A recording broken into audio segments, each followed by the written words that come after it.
ठीक है। अब हम लोग फॉन्ट की बात करते हैं। तो ये फॉन्ट का जो सेक्शन है, इस देखिए, तो ये इतना बड़ा सेक्शन है। यहाँ से हम शुरू करते हैं। सबसे पहले यहाँ पे लिखा देखिए कैलिबरी, है ना। तो कैलिबरी फॉन्ट का एक नाम है ना। फॉन्ट जो ये यहाँ पे नाम है उसकी एक फेस वैल्यू दिखाता है। जैसे सपोज करिए कि जैसे हमारा ये रिकॉर्ड है ना। मान लीजिए हम इस रिकॉर्ड की जो फॉन्ट की अपरेंस है थोड़ी अलग चाहते हैं, तो हमने ये पूरा रो सेलेक्ट किया और हम लोग यहाँ पर यदि जाएं तो यहाँ पर देखिए डिफरेंट टाइप्स का फॉन्ट साइज दिखेगा आपको, है ना। जैसे मान लीजिए मैं ऐसा सेलेक्ट कर लूँ तो आप देखिए इसका जो लिखावट है वो पूरी चेंज हो गई। समझ में आया? तो आपने डिफरेंट टाइप्स की ऐसी राइटिंग स्टाइल देखी होगी। ये स्टाइल आपको कहाँ से मिलती है? फॉन्ट के फेस से, है ना। तो जिस तरह का भी फॉन्ट फेस आप यूज करना चाहते हैं आप अपना डाटा सेलेक्ट कर लीजिए और यहाँ से आपको डिफरेंट स्टाइल का फॉन्ट आपको मिलेगा। ये फॉन्ट आप वहाँ से चेंज कर सकते हैं, ठीक है ना। चलिए, समझ में आया सबको? इसमें हम आपको एक और चीज बता देते हैं। जैसे मान लीजिए हमने ये फॉन्ट ले लिया तो इस तरह का ये दिख गया। बहुत सारे लोगों को आपने देखा होगा कंप्यूटर में हिंदी से टाइप करते हैं, तो हिंदी का भी अपना एक फॉन्ट है, ठीक है ना। जैसे मान लीजिए हमारी हेडिंग जो है, हिंदी मुझे भी बहुत ज्यादा लिखनी नहीं आती, पर हम थोड़ा सा आपको करके बताएंगे। चलिए, ये वाला जो फॉन्ट है हम लोग अगेन कैलिबरी कर देते हैं और यहाँ पर हमने इसको ये सेलेक्ट कर लिया कैलिबरी। ये बॉडी है तो हमने बॉडी सेलेक्ट कर लिया। जैसे हमने यहाँ पर लिखा है स्टूडेंट नेम, मान लीजिए मैं इसके आगे ब्रैकेट में यहाँ पे लिखना चाहता हूँ छात्र का नाम, छात्र का नाम। तो हम लोग यहाँ पर जाएं, ठीक है ना, और यहाँ से हम लोग इसमें सेलेक्ट करें।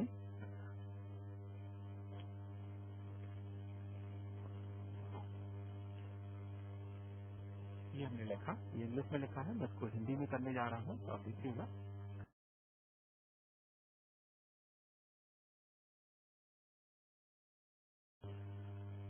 तो इसमें हमारे पास देखना है फॉन्ट है कि नहीं है। तो हिंदी में देवनागरी कृति जो चलता है ये जैसे, है ना। तो हमने यहाँ पे इसको सेलेक्ट किया, तो आप देख पा रहे होंगे यहाँ पे असल नाम कुछ जैसे हमने लिखा था तो ये सही आया नहीं। इसको सुधारता हूँ।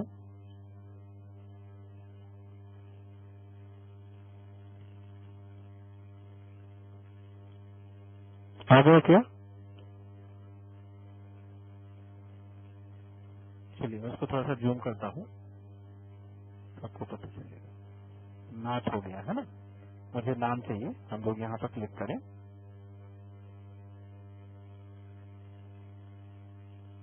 ये ठीक है, तो आप देख पा रहे हैं अभी यहाँ पर जैसे नाम लिख के आ गया है। ऐसे मैं छात्र भी लिख लूँ तो ये कमाल किसका है? फॉन्ट का। अभी यहाँ पर देखिए, यहाँ पर जो फॉन्ट लगा हुआ है इसका नाम क्या है? कैलिबरी। लेकिन यहाँ जो फॉन्ट लगा हुआ है इसका नाम क्या है? कृतिदेव 010। ठीक है, तो आपको समझ में आ गया होगा कि आपको किस फॉन्ट में लिखना है। जैसे मान लीजिए आपका कीबोर्ड यही है, आपको उर्दू लिखना है, आपको तमिल लिखना है, आपको तेलुगु लिखना है, आपको हिंदी लिखना है, आपको इंग्लिश लिखना है, वो आपके फॉन्ट की टाइप पर डिफाइन करेगा, ठीक है ना। जिस तरह का आप टाइप सेलेक्ट कर लेंगे फॉन्ट का, वही यहाँ पर आपको डिस्प्ले में दिखाएगा। राइट ना, समझ में आ गया सबको?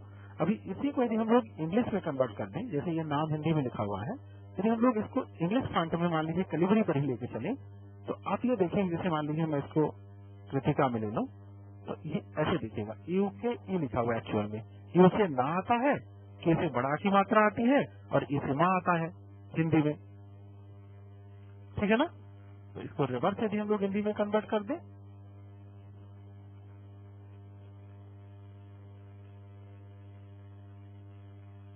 कृति, इसमें देखेंगे आप, समझ में आया। तो ये होता है आपका फॉन्ट का फेस।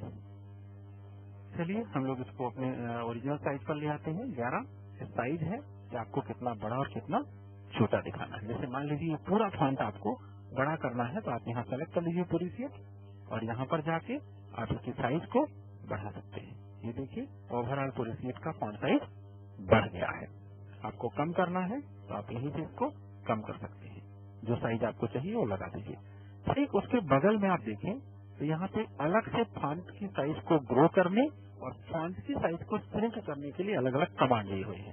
यदि आप यहाँ पर क्लिक करते हैं तो फॉन्ट की साइज एक एक पॉइंट करके बढ़ेगी। ये देखिए बढ़ रही है ना। और जब आप इसमें क्लिक करेंगे तो एक एक पॉइंट ये श्रिंक होगी। ओके।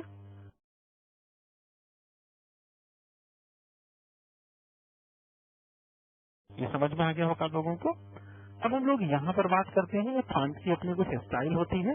सामान्यतः जब हम लोग कोई भी पैराग्राफ या कोई भी टेक्स्ट बुक लिखते हैं तो टेक्स्ट बुक में रीडेबिलिटी बनाने के लिए, है ना, हम लोग उसको स्टाइल के रूप में फॉर्मेट करते हैं। कभी बोल्ड करते हैं, कभी अंडरलाइन करते हैं, कभी उसका इटैलिक कर देते हैं, है ना। तो जैसे यहाँ देखिए हमने आकांक्षा को बोल्ड किया था, तो आकांक्षा बोल्ड है ना। मान लीजिए हम लोग यहाँ पर जैसे सोनम को अंडरलाइन करना चाहते हैं तो हम लोग यहाँ पे सोनम को अंडरलाइन कर दें, तो ये देखिए अंडरलाइन हो गया, है ना। अभी थोड़ा सा विजिबल नहीं है प्रॉपर लाइन, क्योंकि इसमें जो ब्रेड्थ है वो कम है। मान लीजिए हम लोग अपनी इसकी जो ब्रेड्थ है ना वो थोड़ी सी बढ़ा लेते हैं। कॉलम जो हमारी रो है, रो का जो हाइट है हम लोग बढ़ा लेते हैं। यहाँ कर्सर रखें, कर्सर ड्रैग कर दें, ये देखिए इनकी हाइट बढ़ गई है। और इसमें अभी हमने जैसे देखिए कि हमने इसको अंडरलाइन किया था, किसको किया है अंडरलाइन? आकांक्षा को तो बोल्ड किया था। सोनम, ये देखिए दिख रहा है यहाँ पे अंडरलाइन, है ना। इसी तरह किसी ऑब्जेक्ट को जैसे मान लीजिए हम कहें कि जैसे ये कैटेगरी है ओबीसी, मुझे इसे इटैलिक करना है, तो ये थोड़ा सा फिर से अक्षर हो जाएंगे, ये देखिए, है ना, इसका स्टाइल थोड़ा सा चेंज हो जाएगा। अब इसी तरह के इसमें तमाम सारी जो फॉर्मेटिंग है, जैसे ये है बॉर्डर, जो हमारी सेल प्रॉपर्टी होती है, उससे हम लोग अपने डाटा को बॉर्डर्स करते हैं। मैं एक बार इसके थोड़े से सेटिंग्स कम कर दूं, ये देखिए इसमें देखिए हमने ऑलरेडी बॉर्डर लगा रखा है। आप देखिए नीचे सेल के नीचे एक लाइन यहाँ तक आपको खींची हुई मिलती है। यदि आप इसको आगे देखेंगे, ये देखिए यहाँ नहीं है, ठीक है ना। तो हमको बॉर्डर्स कैसे चाहिए, इसका हम लोग प्रीव्यू देखें कि कैसा प्रिंट दिखेगा। तो ये हमने बॉर्डर डाले हुए हैं, तो जब हम लोग इसका प्रिंट देखेंगे तो ये देखिए ऐसा दिखेगा, ये नीचे नीचे की लाइनें दिख रही है ना। हमको मान लीजिए पूरा बॉर्डर चाहिए, चारों तरफ चारों कोनों का बॉर्डर चाहिए, तो ये बॉर्डर की सेटिंग है हम लोग यहाँ से कर सकते हैं। जैसे हम ये मान लीजिए पूरा शीट सेलेक्ट कर लें, जितने में हमारी डाटा है, ये हो गया। तो ये हमने ये पूरा डाटा सेट सेलेक्ट कर लिया, और यहाँ से भी हम लोग जाके यहाँ पे बॉर्डर लगाएं कि हमको चारों तरफ का बॉर्डर चाहिए, बीच की भी बॉर्डर चाहिए, हम लोग यहाँ पर क्लिक कर दें और इसमें ऑल बॉर्डर्स हो गया है।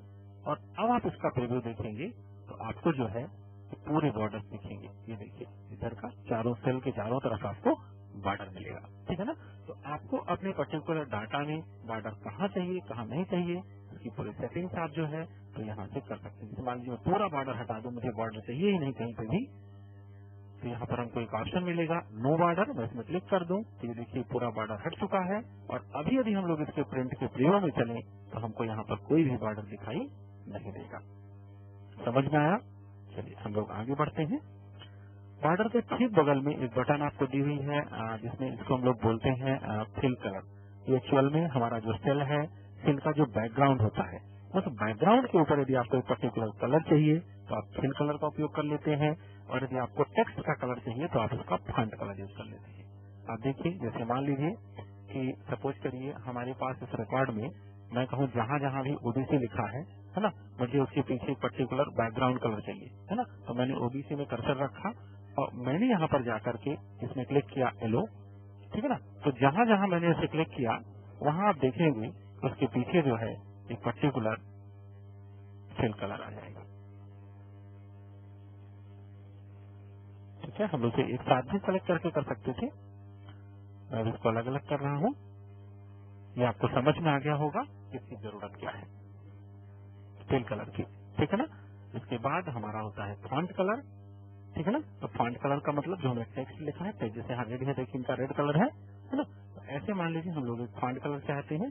जैसे सपोज करिए हमने कुछ रिकॉर्ड सेलेक्ट करे, जैसे पंकज, और मैंने इसका जो फॉन्ट कलर है इसे ग्रीन किया, तो मैंने यहाँ से कलर ग्रीन सेलेक्ट किया, ठीक है ना। मैंने दूसरा रिकॉर्ड लिया यहाँ पे शिवम मिश्रा, हमने इसको ग्रीन कर दिया। तो इस तरह से एक पर्टिकुलर सेलेक्टेड रिकॉर्ड का, है ना, हम लोग कर सकते हैं या पूरी सीट का कर सकते हैं। तो जो हमारा लिखावट कलर यानी फॉन्ट का कलर है वो यहाँ से आएगा, और जो सेल के पीछे बैकग्राउंड में जो हमको कलर भरना है वो हम लोग यहाँ से फिल कलर से लेते हैं। चलिए बन जाएगा ये सबको, ये भी हमारा टैब पूरा हुआ।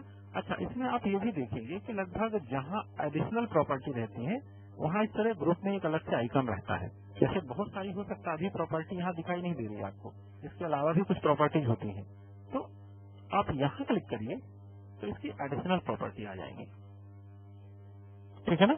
जैसे एडिशनल प्रॉपर्टी की भी हम लोग बात करें तो यहाँ पर देखिए इसका अलाइनमेंट है नंबर, ठीक है ना, यानी डाटा टाइप है, फिर अलाइनमेंट है, फिर फॉन्ट है, फिर बॉर्डर है, फिर फिल है, फिर प्रोटेक्शन है ना। तो ये पूरी प्रॉपर्टी यदि आप यूज करना चाहते हैं तो आप फॉन्ट पे यहाँ पर क्लिक करें, ठीक है ना। चलिए आगे हम लोग बढ़ते हैं, अभी वो सारी चीजें आएंगी बीच में।